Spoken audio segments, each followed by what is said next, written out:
Fa manino nare nao no mangina tsy miteny, nefa vokatrina tao ireny fijaliana ireny. Sy ireo zavatra miseho mandrebireby fanahy, mampisandratra ny feo ho sahisahy. Nahoana no avelanao isoko mangina, hamena ny atidohanao ny akivina. Na izao na ianao migoka rano tsy tiana, mila zava-baovao mitondra hafaliana. Mianara Miaina, Mianara Miaina, mila karakaraina iampitsomaraina vaovao. Aza mety iterena na manaiky osena, fa saia mitraka rehefa tena tsy zaka. Mianara Miaina, Mianara Miaina,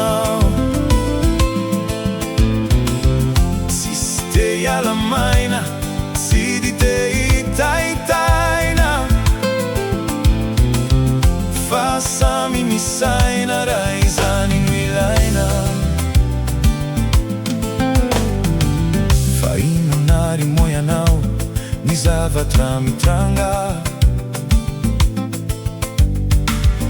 na izao na ianao miandrandrala ny traumanga. Raha hazavana tsy hita fa manangasanga,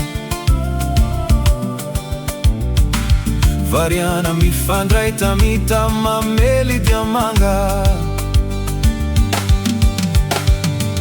Te io fa drodroky ny fiainana mavesa trabavena,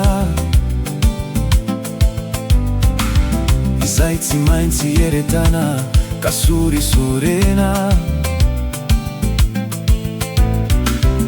Ravalala be mandry tsy tafandry tsony, efa sasatry ny miandry fa mivara lila ny fony. Hasakasakareo izay mitondra ny tany,